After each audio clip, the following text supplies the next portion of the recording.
बिस्मिल्लाहिर्रहमानिर्रहीम। Dear students, lecture number 10 पे पहुंच गए हम और इसमें हम देखेंगे कर्वीलिनियर कोऑर्डिनेट्स। तो असल में थोड़ा सा इंट्रोडक्शन मैं कर्वीलिनियर कोऑर्डिनेट्स का दे देता हूं कि एक्चुअली कर्वीलिनियर कोऑर्डिनेट्स एक जनरल सिस्टम ऑफ कोऑर्डिनेट्स है जिसके अंदर हम तमाम स्पेसिफिक कोऑर्डिनेट सिस्टम को डिराइव कर सकते हैं। ख़ास तौर पे रेक्टेंगुलर कोऑर्डिनेट सिस्टम और स्फेरिकल और सिलेंड्रिकल सारे जो सिस्टम हैं कोऑर्डिनेट सिस्टम वो इसी कोऑर्डिनेट सिस्टम्स से ही डिराइव किए जाते हैं।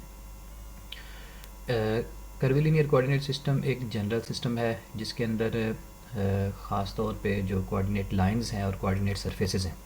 कोई भी जो कोऑर्डिनेट सिस्टम है आपको पता है कि कोऑर्डिनेट लाइंस और कोऑर्डिनेट सरफेसेस पे मुश्तमिल होता है। तो जो हम स्पेसिफिक रेक्टेंगुलर ख़ास तौर पे एक्स वाई जी जिसमें हम पढ़ते हैं रेक्टेंगुलर कोऑर्डिनेट सिस्टम की हम अगर बात करते हैं तो रेक्टेंगुलर कोऑर्डिनेट सिस्टम यानी जो हम सबसे ज़्यादा यूज़ कर रहे हैं जिसमें हम आमतौर पे किसी पॉइंट को p equal to P J function of x Y G जब लिखा जाता है तो इसका क्या मतलब होता है कि X Y Z are the coordinates which we are selecting to represent the point p।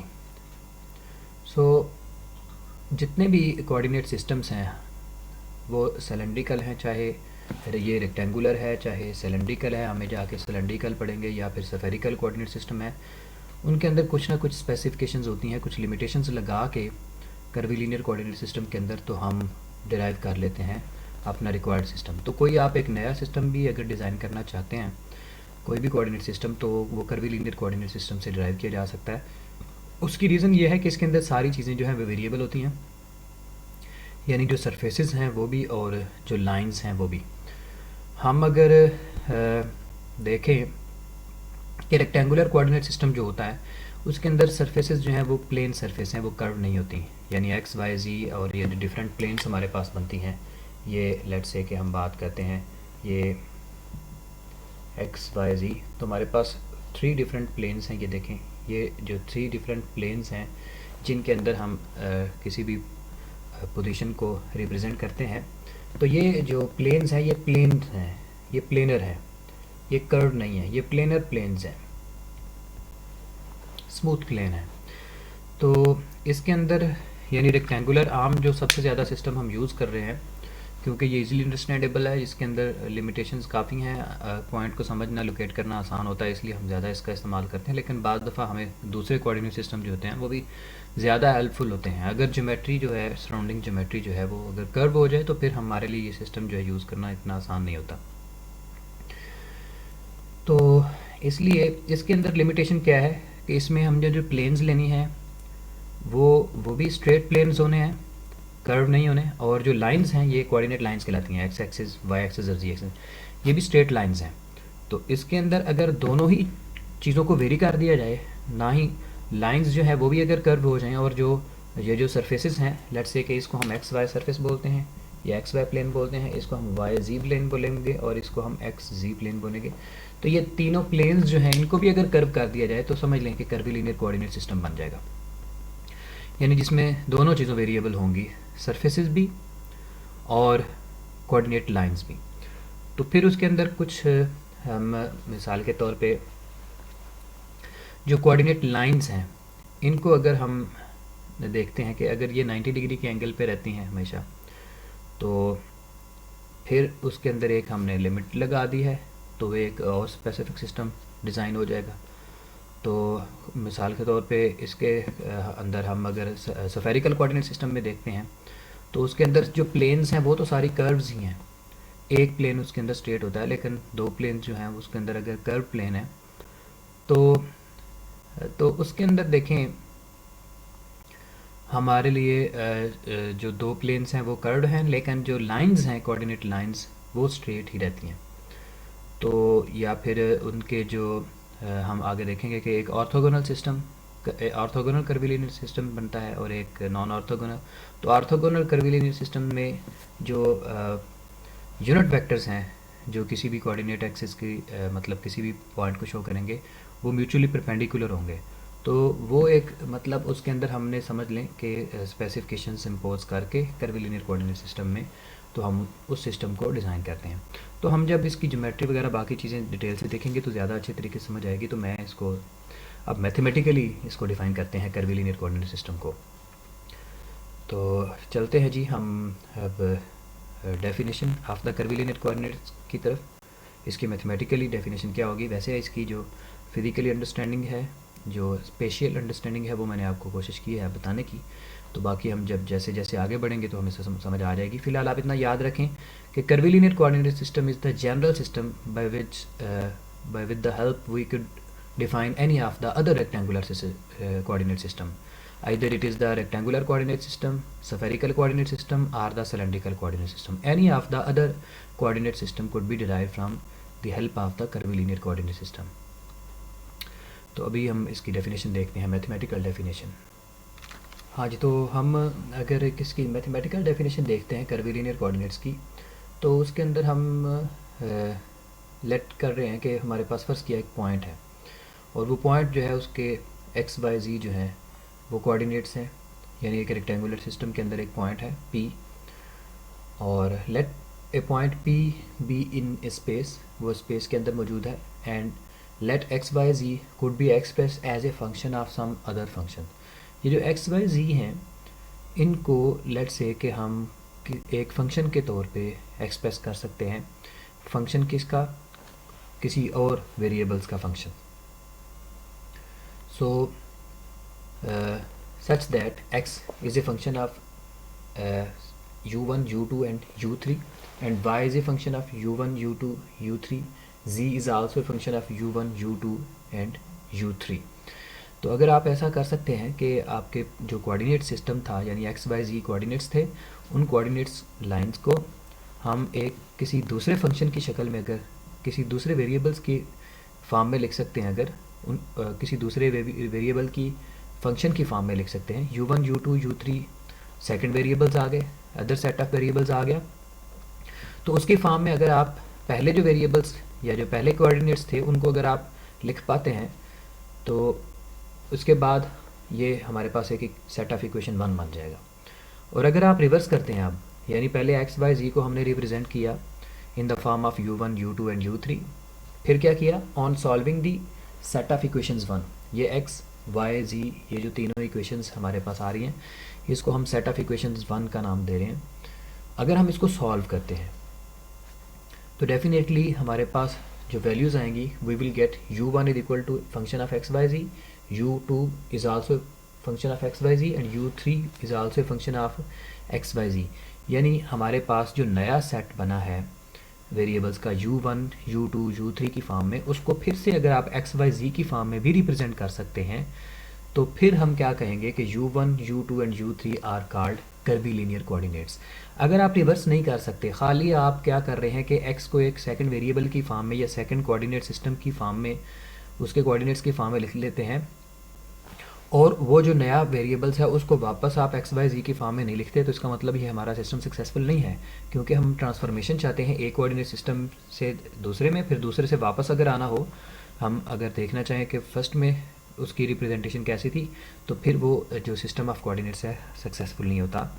तो इस तरह से हम अगर मिसाल के तौर पे अगर हमारे पास एक सिस्टम है स्फेरिकल कोऑर्डिनेट सिस्टम का, तो स्फेरिकल कोऑर्डिनेट सिस्टम को अगर हम वापस कार्टेशियन कोऑर्डिनेट सिस्टम में बदल सकते हैं तो इसका मतलब spherical coordinate system is a successful system, कि जिसके अंदर हम बोथ वे ट्रांसफॉर्मेशन जो है वो पॉसिबल है, कि आप कार्टेशियन कोऑर्डिनेट सिस्टम से यानी रेक्टेंगुलर कोऑर्डिनेट सिस्टम से स्फेरिकल में जा सकते हैं और स्फेरिकल में वापस कार्टेशियन कोऑर्डिनेट सिस्टम में आ सकते हैं। तो फिर वो वाला जो सिस्टम है वो सक्सेसफुल होगा, फिर ऐसे कोऑर्डिनेट्स जो है वो कर्वीलिनियर कोऑर्डिनेट्स कहलाएंगे। तो हम इसकी फिज़िकली पिक्चर तो डेफिनेटली इसमें वेरी करेंगी, सारी की सारी लाइंस भी और प्लेन्स भी।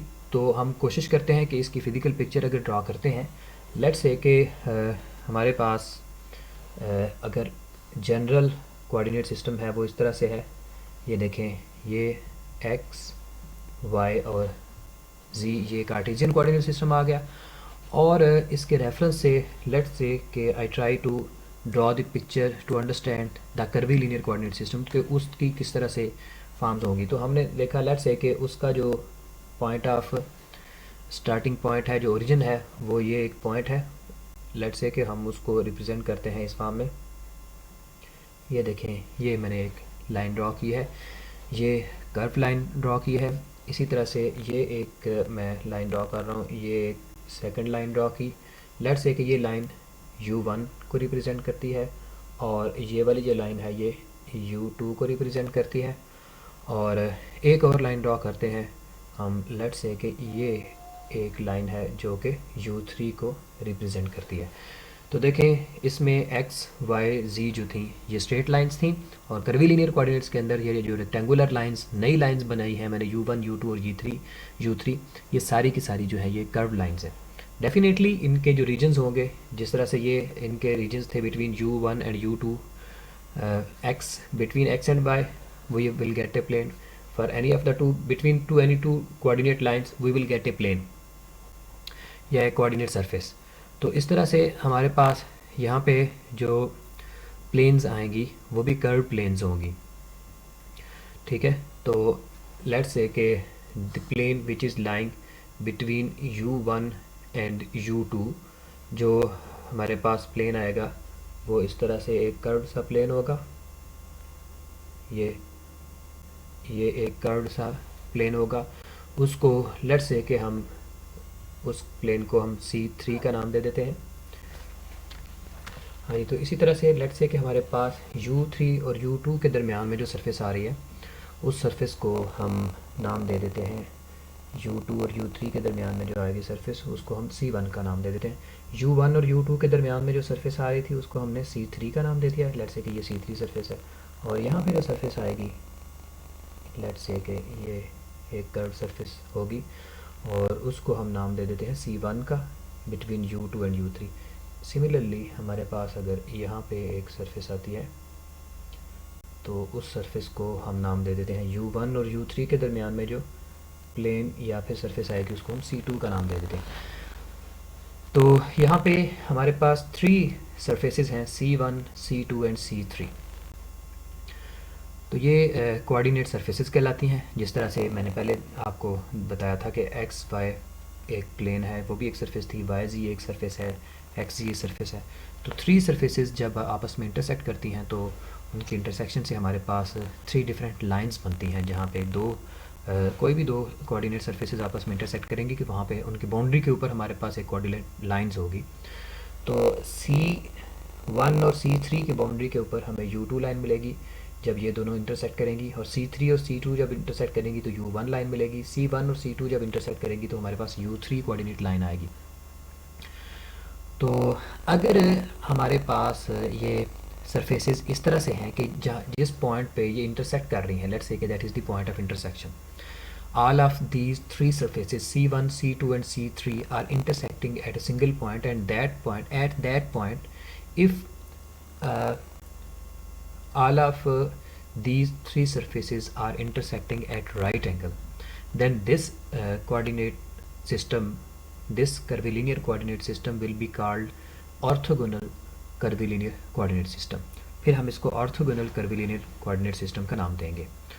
तो हम इसको थोड़ा सा फर्दर अगर रिप्रेजेंट करना चाहें तो डेफिनेटली हर एक जो हमारे पास कोऑर्डिनेट सिस्टम होता है उसके अंदर यूनिट वेक्टर्स होते हैं। तो हम अगर टेंजेंट लाइंस ड्रॉ करते हैं किसी भी कोऑर्डिनेट लाइन के ऊपर, लेट्स से कि u1 के ऊपर अगर टेंजेंट लाइन ड्रॉ की जाए, u2 के ऊपर अगर टेंजेंट लाइन ड्रॉ की जाए, और u3 के ऊपर अगर टेंजेंट लाइन ड्रॉ की जाए, तो इस तरह से हमारे पास डिफरेंट यूनिट वेक्टर्स भी आ सकते हैं। देखें, लेट्स से कि यहाँ पे ये u1 लाइन है, तो इसके ऊपर मैंने देखें एक टेंजेंट लाइन ड्रॉ की, और ये मेरे पास एक u2 लाइन थी। u2 कोऑर्डिनेट लाइन के ऊपर भी मैंने एक टेंजेंट लाइन ड्रॉ की है, और फिर मेरे पास ये u3 है, तो इसके ऊपर मैंने देखें ये मैंने एक टेंजेंट लाइन ड्रॉ की।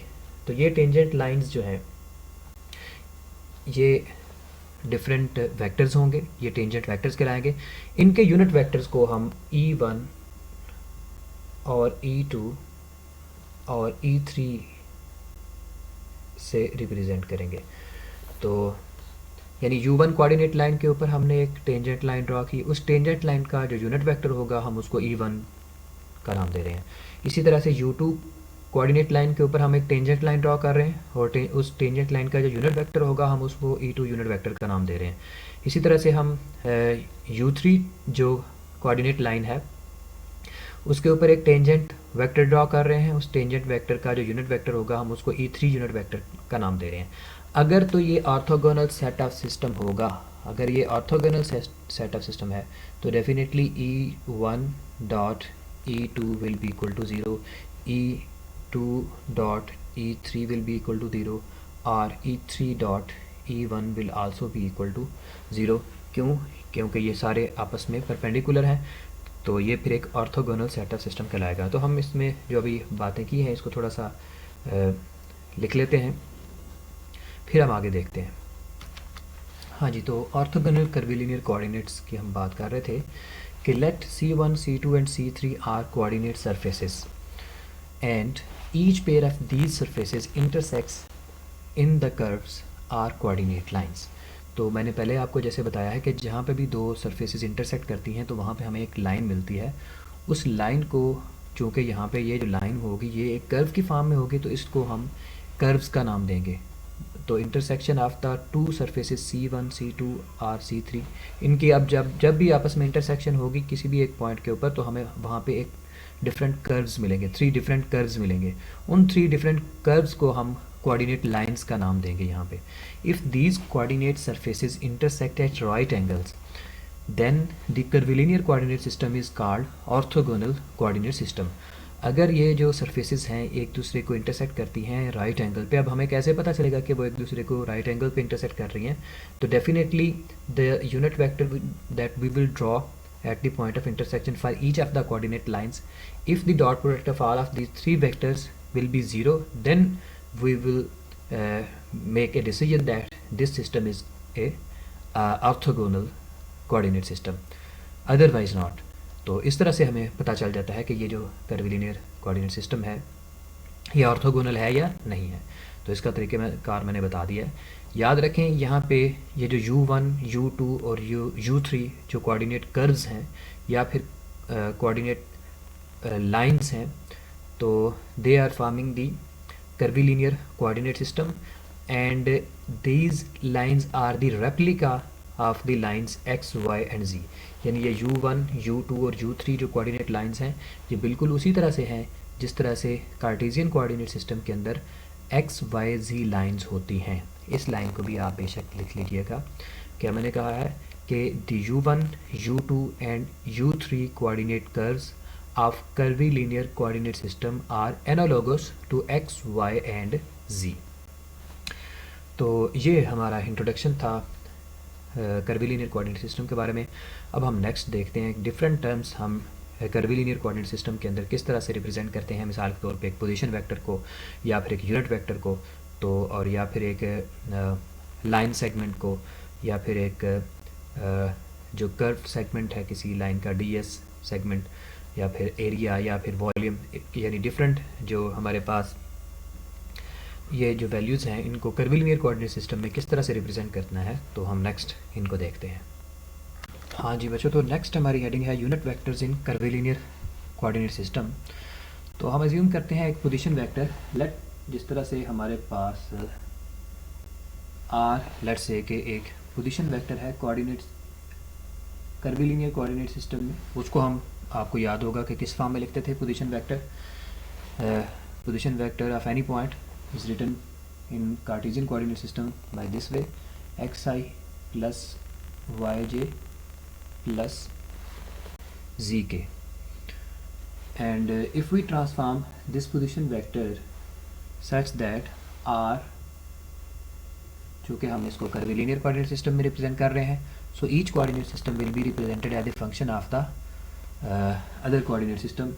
x is a function of u1, u2 and u3, इसकी फॉर्म में लिख दिया इसको, प्लस y को भी हमने इस तरह से लिख दिया कि y is a function of u1, u2 and u3 into j plus z is also function of u1, u2 and u3 into k.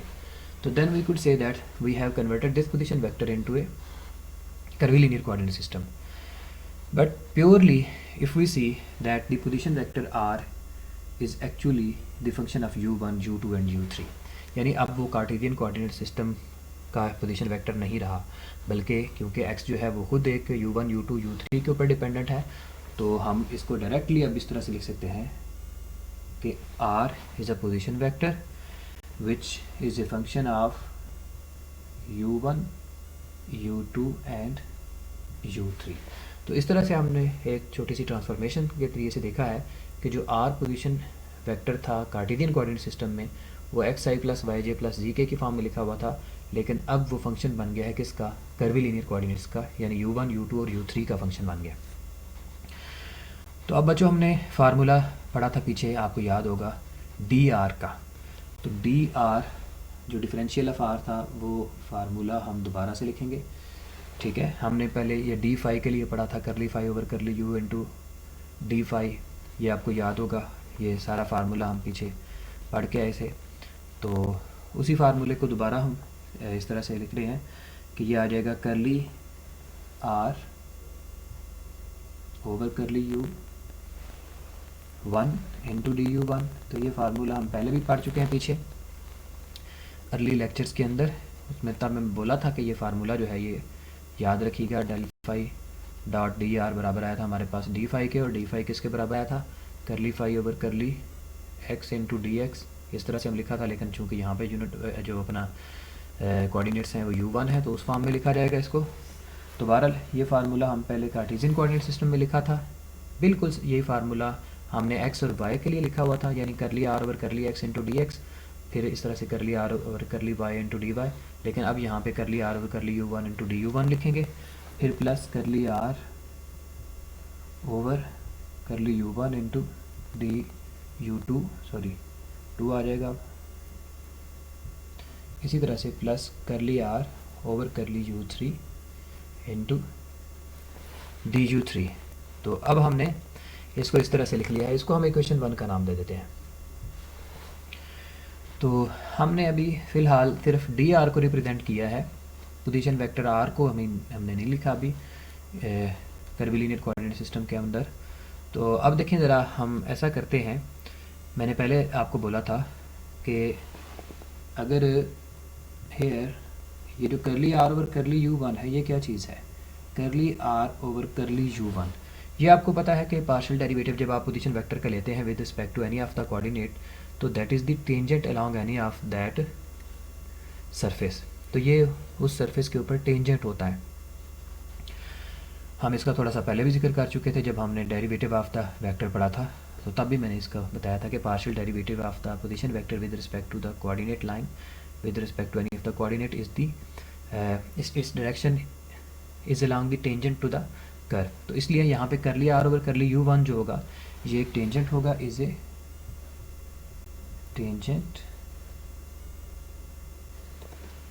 Tangent to the curve u1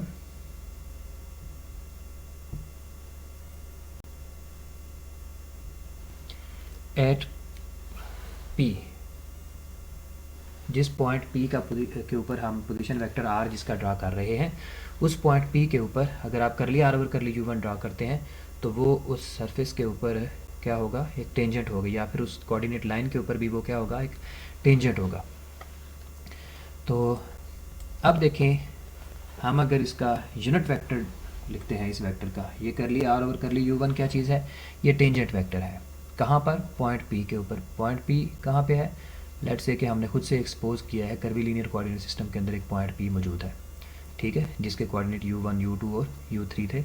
वहाँ पे अगर आप करली r over curly u1 draw करते हैं तो point P के ऊपर एक टेंजेंट लाइन मिल जाएगी हमें। अब हम इसके यूनिट वेक्टर कैसे बनाते हैं, हमें पता है कि किसी भी चीज़ का यूनिट वेक्टर बनाना हो तो आप क्या करते हैं, तो E1 जो है वो यूनिट वेक्टर है इस वेक्टर का।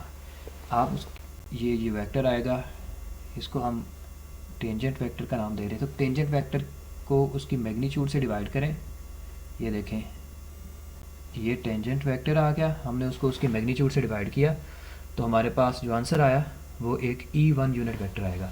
यहाँ पे अगर दोबारा से टेंजेंट वेक्टर को लिखते हैं, यानी जो मैंने सर्कल किया है, that is called tangent vector.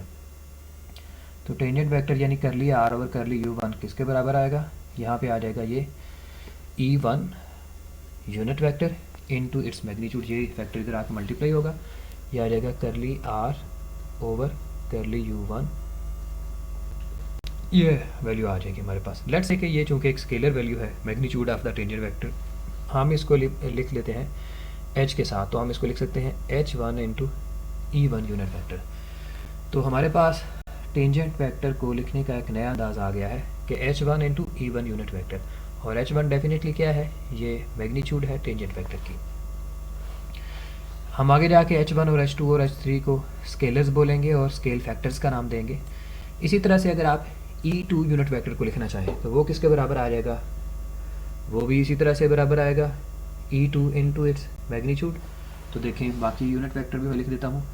E2 unit vector will also be written by this way, curly R over curly U2 divided by curly R over curly U2 magnitude.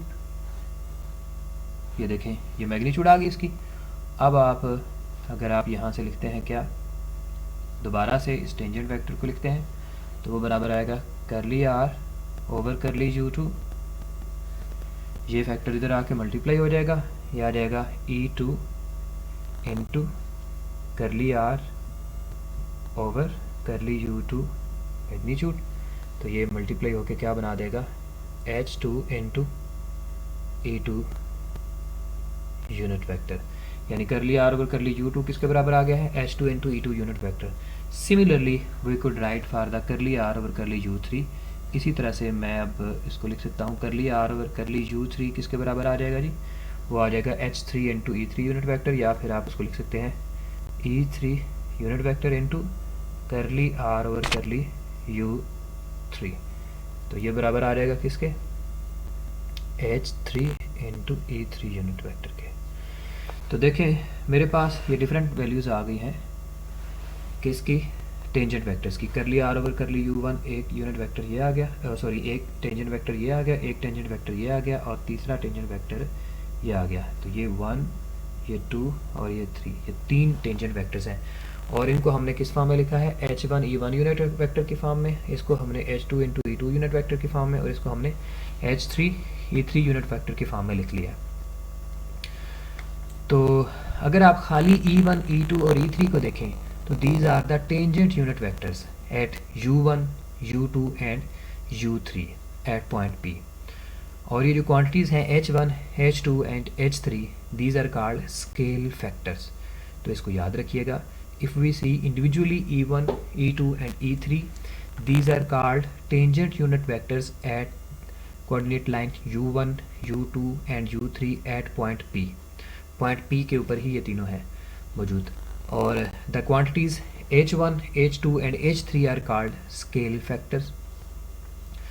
तो इस तरह से अब वापस अगर हम इक्वेशन 1 में जाते हैं DR में, तो ये वैल्यूज़ आप याद रख लें। करली R ओवर करली U1 की जगह पे हम ये वैल्यू पुट करने जा रहे हैं। करली R ओवर करली U1 की जगह पे H1 E1 आ जाएगा, इसकी जगह पे H2 E2 यूनिट वेक्टर आ जाएगा, और इसकी जगह पे H3 E3 यूनिट वेक्टर आ जाएगा। सो इक्वेशन 1 बिकम्स, मैं इसको वाइप आउट करके इक्वेशन 1 को री राइट करता हूँ। सो इक्वेशन 1 बिकम्स, देखें जी इक्वेशन 1 दोबारा लिखते हैं। DR किसके बराबर आ जाएगा? DR इज इक्वल टू करली R ओवर करली U1 की जगह पे मैंने लिख दिया H1 E1 unit vector into DU1 plus इसकी जगह पे लिख दिया H2 E2 unit vector into DU2, इसकी जगह पे लिख दिया H3 E3 unit vector into DU3। तो देखें ये हमारे पास एक नई इक्वेशन आ गई DR की फॉर्म में। अब अगर आप DR की तो इक्वेशन हमने ये लिख ली है, लेकिन बाज़ दफ़ा एक another set of unit vector जो है वो यूज़ किया जाता है। मिसाल के तौर पे if we see del of C1, अगर आप डेल ऑफ C1 की बात करते हैं तो आपको पता है C1 is the coordinate surface. C1 कौन सी सरफेस है? ये वो सरफेस है जो U1 और U2 के दरमियान में आ रही है।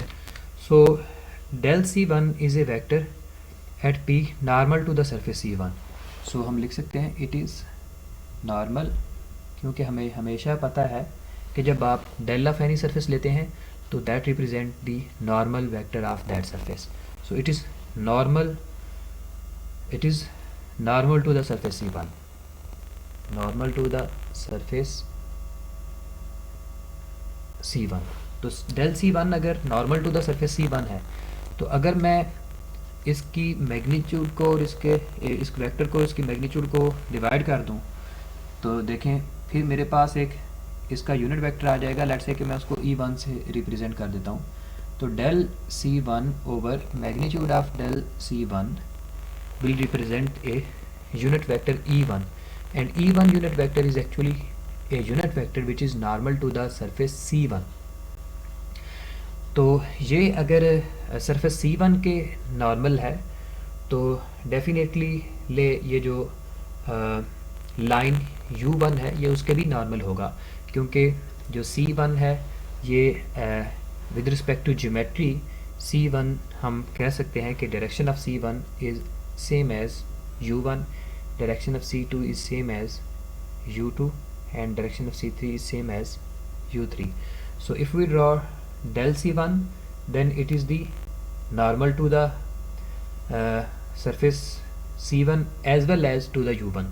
यानी अगर आप del C1 लिखते हैं तो ये नॉर्मल वेक्टर है C1 के ऊपर भी और U1 के ऊपर भी। तो इसका मतलब जो E1 यूनिट वेक्टर है वो U1 के क्या है, नॉर्मल है, U1 लाइन के परपेंडिकुलर है। सो हमारे पास एक्चुअली एक नया सेट ऑफ यूनिट वेक्टर आ जाएगा। वो E2 किसके बराबर आएगा, वो of del of C2 over magnitude of del of C2 के बराबर होगा। और E3 किसके बराबर आएगा, E3 unit vector will be equivalent to del of C3 over magnitude of del of C3। ये इस तरह से लिखा जाएगा इसको। तो ये एक E1, E2, E3 एक, लेकिन ये जो यूनिट वेक्टर्स हैं these are normal to the lines U1, U2 and U3 and C1 surfaces C1, C2 and C3। So as far as direction is concerned we could write this result। तो हम ये कह सकते हैं कि E1, E2 और E3 जो हैं ये ऐसे यूनिट वेक्टर्स हैं जो U1, U2, U3 के ऊपर परपेंडिकुलर्स हैं, नॉर्मल्स हैं। लेकिन जो स्मॉल E1, E2 और E3 यूनिट वेक्टर थे जो पहले मैंने अभी मेंशन किए हैं, E1, E2 and E3 unit vectors, these are the tangent to the line U1, U2 and G3। तो अगर देखा जाए तो ये दोनों आपस में जो सिस्टम है ये वाला और ये वाला कोऑर्डिनेट सिस्टम जो है ये यूनिट वेक्टर सेट है, यूनिट वेक्टर्स स्मॉल ई से जिसको हमने रिप्रेजेंट किया है। This set of unit vectors and this set of unit vectors they are mutually perpendiculars. तो बाज़ दफ़ा हम वेक्टर्स को इस सेट ऑफ की फॉर्म में भी लिख सकते हैं और बाज़ दफ़ा हम किसी भी वेक्टर को इन यूनिटेड वेक्टर्स की फॉर्म में भी रिप्रेजेंट कर सकते हैं। तो अब हम देखते हैं कि किसी वेक्टर को किस तरह से लिखना चाहिए हमें कर्वीलिनियर कोऑर्डिनेट सिस्टम के अंदर। तो अभी हमने बात की है कि किसी भी वेक्टर को कर्वीलिनियर कोऑर्डिनेट सिस्टम में आपको हेल्प की ज़रूरत होगी उसके सेट ऑफ यूनिट वेक्टर्स की। तो हमने 2 सेट ऑफ यूनिट वेक्टर्स यहाँ पे मेंशन किए हैं, small E1, small E2, small E3 unit vectors and capital E1, E2 and E3 unit vectors. तो इसलिए हम कोऑर्डिनेट सिस्टम के अंदर अगर लेट्स से कि हमारे पास कर्वीलिनियर कोऑर्डिनेट सिस्टम के अंदर एक वेक्टर f है, तो f को हम रिप्रेजेंट करेंगे F1 E1 unit vector plus F2 into E2 unit vector plus F3 into E3 unit vectors. यहाँ पर F1, F2 एंड F3 जो हैं these are called the components of the vector f। इसी तरह से अगर आप वेक्टर f को दूसरे सिस्टम में रिप्रेजेंट करते हैं तो फिर F1 E1 यूनिट वेक्टर आ जाएगा, F2 into E2 unit vector आ जाएगा और F3 into E3 unit vector आ जाएगा। तो इस तरीके से हम रिप्रेजेंट कर सकते हैं अपने किसी भी सिस्टम के अंदर। अगर आप E1, E2, E3 ये वाला सिस्टम यूज़ कर रहे हैं तो फिर इस तरह से आएगा। तो याद रहे हम F1 और F2 यहाँ पे सिमिलर नहीं होंगे, फिर डेफिनेटली अगर कोऑर्डिनेट सिस्टम आपने डिफरेंट चूज़ किया तो हम इसको स्मॉल f1 से रिप्रेजेंट कर देते हैं। तो यहाँ पे F1, F2 और F3 जो है ये कोऑर्डिनेट्स कहला रहे हैं, coordinates of the vector f in the system this one. और ये जो स्मॉल f1, f2 और f3 है, these are the coordinate of the vector f in the second set of unit vector system. तो ये बहरहाल सिंपली हम जिस तरह से दूसरे सिस्टम्स के अंदर किसी भी वेक्टर को रिप्रेजेंट करते हैं, यहाँ पर भी रिप्रेजेंट कर सकते हैं। तो नेक्स्ट चलते हैं, आर्क लेंथ को हम या फिर एक वॉल्यूम एलिमेंट को किस तरह से रिप्रेजेंट करेंगे कर्विलिनियर कोऑर्डिनेट सिस्टम के अंदर। तो देखें जी, आर्क लेंथ की बात करते हैं। Arc length and volume element, arc length and volume element in the curvilinear coordinate system. तो ये अगर हम देखें तो हमें पता है कि आर्क लेंथ सिंपली हम अगर कार्टेशियन कोऑर्डिनेट सिस्टम में देखते थे तो ये एक यहाँ से यहाँ तक जो लेंथ सेगमेंट होता था, इसको हम अगर लेट से के आर पोजीशन वेक्टर से डिनोट कर रहे थे, तो ये आर्क लेंथ को हमने वेक्टर को हमने डी आर से रिप्रेजेंट किया था और ये वेक्टर हमारे पास आर प्लस डी आर आया था। तो ये जो डी आर है और ये है डी एस, तो हम डी एस की बात कर रहे हैं कि डी एस को किस तरह से रिप्रेजेंट किया जाएगा। तो यहाँ पे देखें कि डी एस जो है ये एक आर्क लेंथ है और इसकी लेंथ अप्रॉक्सीमेटली यहाँ पे इक्विवेलेंट है, यानी d r is approximately equal to d s, ये डी एस के ही बराबर है। तो हमें पता है कि आर जो है यहाँ पे क्या है, r is a position vector which is a function of u1, u2 and u3। So that's why if we write differential of r, अगर आप डी आर लिखते हैं तो उसका फार्मूला तो हमें पता है, वो क्या था, करली r over curly u1 into d u1 plus curly r over curly u2 into d u2 plus curly r over curly u3 into d u3।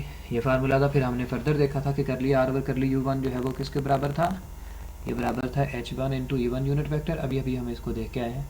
फिर हमने ये देखा था ये बराबर था h2 into e2 unit vector into d u2 plus ये था h3 into e3 unit vector into d u3। तो ये हम देख के आए। अब देखें हमें डी आर की मैग्नीट्यूड निकालनी है किसी तरीके से, वही हमारा डी एस होगा। तो हम अगर d r dot d r ले लेते हैं तो वो अप्रॉक्सीमेटली डी एस के इक्वल होएगा, यानी d s is approximately equal to d r. और डी आर किस तरह से निकालेंगे हम, d r dot d r कर लें, अंडर रूट ले लें, तो ये आर्क लेंथ आ जाएगी। यहाँ पे D r dot d are लेके देखें, इस वेक्टर का उसी के साथ डॉट प्रोडक्ट लें तो हमारे पास डॉट प्रोडक्ट में चूँकि ये ऑर्थोगोनल सेट ऑफ सिस्टम है तो ई1 डॉट ई1 जो है वो 1 के बराबर आएगा और h1 square into d u1 square आ जाएगा। ये आ जाएगा h1 square into d u1 square plus h2 square into d u2 square plus h3 square into d u3 square. तो ये हमारे पास रिप्रेजेंटेशन आ जाएगी या फार्मूला आ जाएगा आर्क लेंथ का। अगर आप स्क्वायर लेना चाहते हैं तो फिर भी ठीक है, तो फिर डी एस स्क्वायर बराबर आ जाएगा किसके, d s square will be equivalent to h1 square into d u1 square plus h2 square into d u2 square plus h3 square into d u3 square. तो ये मैंने आर्क लेंथ का formula लिखा है किसके अंदर, कर्विलिनियर कोऑर्डिनेट सिस्टम के अंदर। हम अगर वॉल्यूम एलिमेंट की बात करें या फिर एरिया सेगमेंट की बात करें तो उसको भी हम लिख सकते हैं। यहाँ पे हमने जो चीज़ नोट करनी है वो ये है कि जो DS1 है इंडिविजुअली, अगर आप इसको देखते हैं कि h1 square D u1 square आ रहा है, तो लेट्स से कि अगर आप इसको इंडिविजुअली यानी ds को खाली इस तरह से लिखते हैं कि it is the ds1 plus ds2 plus ds3 की फॉर्म में लिखते हैं। याद होगा जिस तरह से हमने dr को लिखते थे dr equal to dxi plus dy plus dz के, उसी तरह से अगर dr को लिखा जाए या ds को लिखा जाए तो इसमें ds1 जो है वो किसको रिप्रेजेंट करेगा। सो ds1 होगा किसके इक्वल, वो बराबर आएगा h1 इंटू डी u1 के, और इसी तरह से ये बराबर आएगा ds2 जो है तो ये बराबर आएगा किसके, H2 du2 के, और इसी तरह से ds3 किसके इक्वल आएगा, वो आएगा H3 इंटू du3 के। तो यहाँ पे ये जो ds1 है, ds2 है और ये ds3 जो है, ये किसको रिप्रेजेंट कर रहे हैं, these are called differentials of the arc length. तो अगर आप खाली ds1 की बात करें तो वो क्या चीज़ है, it is the differential of the arc length along u1 curve at the point P। तो ds1 क्या चीज़ है, यहाँ पे फिर से बोलते चले जाएं, ये ds1 है। सो ds1 is the differential of the arc length along the curve u1 at the point P. ds2 is the differential of the it is the differential along the curve u2 at the point P, and similarly ds3 is the differential of the differential along curve u3 at point P। तो ये मतलब represent कर रहे हैं differentials को different arc lengths along u1, u2 and u3 at the point P को। तो ये इसकी फिजिकल थोड़ी सी सिग्निफिकेंट बनती है। अब हम वॉल्यूम एलिमेंट की बात कर रहे थे, तो वॉल्यूम एलिमेंट किसके बराबर आएगा, देखें वॉल्यूम एलिमेंट यानी कर्वीलिनियर कोऑर्डिनेट सिस्टम के अंदर अगर आपने वॉल्यूम एलिमेंट को लिखना है, चूँकि हम एक ऑर्थोगोनल कर्वीलिनियर कोऑर्डिनेट सिस्टम ले रहे हैं, तो आपको याद होगा कि अगर आप ये सेट ऑफ सिस्टम यूज़ करते थे A dot B cross C, ये आपको याद होना चाहिए कि that is called scalar triple product and it represent the volume element in the Cartesian coordinate system. तो यहाँ पे भी हम उसकी हेल्प से वॉल्यूम एलिमेंट को लिख सकते हैं। लेट्स से कि DV जो है वो वॉल्यूम एलिमेंट है in the curvilinear coordinate system, यानी इस हिंट को यूज़ करेंगे ना हम, क्योंकि हमें पता है कि आम जो कार्टेशियन कोऑर्डिनेट सिस्टम होता है उसके अंदर स्केलर ट्रिपल प्रोडक्ट जो है वो वॉल्यूम ऑफ पैरेललोपाइप को रिप्रेजेंट करता है। तो ये भी अगर ऑर्थोगोनल सिस्टम भी, ये कर्वीलिनियर कोऑर्डिनेट सिस्टम भी चूँकि एक ऑर्थोगोनल कर्वीलिनियर कोऑर्डिनेट सिस्टम है, तो इसके अंदर भी हम वॉल्यूम एलिमेंट को इन्हीं वेक्टर की हेल्प से इसको रिप्रेजेंट कर सकते हैं। लेकिन यहाँ पे डेफिनेटली वेक्टर एक ही जगह पे हम जो यूज़ करेंगे, हम यूज़ कर सकते हैं h1 into du1 into e1 unit vector, यानी होल वेक्टर a को एक जो रिप्रेजेंट करेगी वैल्यू, उसको हमने इस फॉर्म में लिख दिया है h1 du1 into e1 unit vector, into b cross c की जगह पे आ जाएगा h2 du2 into e2 unit vector cross h3 du3 into e3 unit vector. तो यानी a dot b cross c के फार्मूले की हेल्प से अगर a dot b cross c एक वॉल्यूम एलिमेंट को रिप्रेजेंट करता है, तो डेफिनेटली ये जो हमने वैल्यू लिखी है ये कर्वीलिनियर कोऑर्डिनेट सिस्टम के अंदर ये भी एक वॉल्यूम एलिमेंट को रिप्रेजेंट करेगी। तो dv को सिंपली आप लिख सकते हैं, देखें किस तरह से h1 du1 तो स्केलर वैल्यूज़ हैं, इनको इकट्ठा मल्टीप्लाई कर देते हैं, ये आ जाएगा h1 du1 into h2 du2 into h3 du3, और बाकी वैल्यू क्या आ गई है, वो है e1 dot e2 cross e3 unit vector. अब चूँकि ये ऑर्थोगोनल सेट ऑफ सिस्टम है, तो ऑर्थोगोनल सेट ऑफ सिस्टम के अंदर हमें पता है कि ये रूल फॉलो किया जाता है। फ़र्ज़ किया ये e1 यूनिट वेक्टर है, ये e2 यूनिट वेक्टर है और ये e3 यूनिट वेक्टर है। तो अगर आप e2 क्रॉस e3 करेंगे तो ये e1 के बराबर आएगा। जिस तरह से हम i क्रॉस j करते थे तो वो k के बराबर आता था, j क्रॉस k करते तो y के बराबर आता था, यानी दो वेक्टर्स का क्रॉस प्रोडक्ट हमेशा तीसरे वेक्टर्स के बराबर आता है। तो ये एक साइक्लिक आर्डर को फॉलो करेंगे। तो यहाँ पे भी ऐसा ही होगा कि dv जो है वो बराबर आ जाएगा h1 h2 h3 into du1 du2 into du3।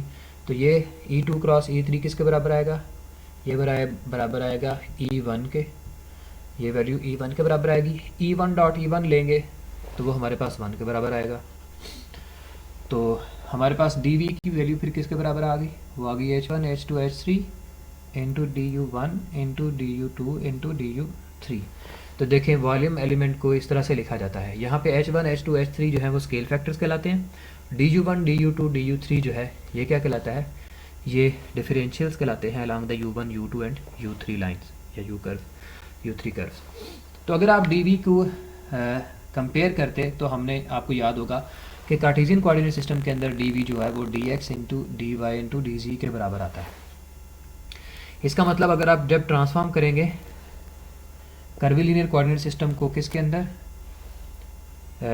यानी इस वाले सिस्टम को, ये कर्वीलिनियर कोऑर्डिनेट सिस्टम है, इसको कार्टेशियन कोऑर्डिनेट सिस्टम में ट्रांसफॉर्म करेंगे तो यहाँ पे H1 1 के बराबर आएगा, H2 जो है वो 2 के बराबर आएगा और H3 जो है ये 3 के बराबर आएगा। अब ये H1, H2 और H3 जो हैं ये स्केल फैक्टर्स कहलाते हैं, ये स्केलर वैल्यूज़ हैं। तो ये हम पहले भी इसको बता चुके हैं। तो ये था कि अगर वॉल्यूम एलिमेंट को रिप्रेजेंट करना हो तो किस तरह से रिप्रेजेंट किया जाता है। तो ओवरऑल देखा जाए कि हमारे पास अगर एक पैरेललो पाइप है तो उसके अंदर ये H1 और H2 और H3 की जो है वो पोजीशन एक नंबर्स की फॉर्म में बनती है। तो वो कहाँ पे बनती है, तो वो इस तरह से अगर लेट से फर्स्ट किया हमारे पास एक पैरेललो पाइप है, तो ज़रा ज्योमेट्रिकल सिग्निफिकेंस अगर आप देखना चाहते हैं कि H1 DU1 और H2 DU2 और H3 DU3 जो है वो किसको रिप्रेजेंट करेगा, तो DU1 जो है लेट्स से कि हम ये जो लाइंस हैं ये डेफिनेटली x y z को रिप्रेजेंट कर रही थी यहाँ पे, लेकिन अगर लेट्स से कि ये जो हम U1 को रिप्रेजेंट कर रही है, कर्वीलिनियर कोऑर्डिनेट सिस्टम की बात कर रहे हैं, और ये एक U2 लाइन है और ये एक U3 लाइन है, हमने खुद से ज्यूम किया। सिर्फ आपको ये बताना मकसद है कि H1 DU1 की फिजिकल ज्योमेट्री सिग्निफिकेंस किस तरह से है। तो अगर आप DU1 लेते हैं तो it is the just differential along the U1। अगर आप उसको H1 से मल्टीप्लाई कर देंगे तो that is the whole length H1 DU1 of any side of the parallelopiped. तो DU1 क्या चीज़ है, it is the small segment of the length along the U1 curve at particular point. ये vertex point है P फर्ज किया, तो इस पॉइंट P के ऊपर DU1 किसको रिप्रेजेंट करेगा, it is the small increment of the length along the U1 at the position P के ऊपर। डेफिनेटली ये टेंजेंट के अलॉन्ग ही होगा ना DU1। अब आप H1 से उसको मल्टीप्लाई करेंगे तो H1 DU1 will represent the whole length of the parallelopiped of any of its one side. इसी तरह से अगर आप ये करते हैं, ये जो पूरी साइड है, ये वाली साइड, ये बराबर आएगी H2 DU2 के। ये DU2 क्या चीज़ है, ये स्मॉल लेंथ है और H2 से जब मल्टीप्लाई करेंगे तो पूरी लेंथ बन जाएगी। और ये H, इसी तरह से अगर आप ये साइड देखते हैं तो ये पूरी साइड जो है ये रिप्रेजेंट करेगी H3 इंटू DU3 को। तो DU3 is the small length and when we multiply with H3 it will represent the whole length along the third side. तो ये इसकी ज्योमेट्रिकल सिग्निफिकेंस है। H1, H2, H3 जो है ये किस चीज़ को रिप्रेजेंट करते हैं, DU1, DU2 और DU3 जो है वो किस चीज़ को रिप्रेजेंट करते हैं। तो मैंने कहा चले आपको वॉल्यूम एलिमेंट की बात कर रहे थे तो इसको थोड़ा सा एक्सप्लेन कर देते हैं। So length of the edges of parallelopiped with vertex at P are H1 DU1, H2 DU2 and H3 DU3। ये जो मैंने लाइन बोली है इसको प्लीज़ याद रखें, तो आपको ज्योमेट्रिकल सिग्निफिकेंस H1, H2 और H3 की याद रहेगी। ठीक है, सो लेंथ ऑफ एजेस को रिप्रेजेंट कर रही हैं ये पैरेललो पाइप के अंदर। तो बच्चों हम आज का लेक्चर यहाँ पे ख़त्म करते हैं और कल इंशाल्लाह हम जो डिफरेंशियल ऑपरेटर हैं हमारे पास, ग्रेडियंट और डाइवर्जेंस और कर्ल, इनको हम देखेंगे कि कर्वीलिनियर कोऑर्डिनेट सिस्टम में किस तरह से रिप्रेजेंट किया जाएगा।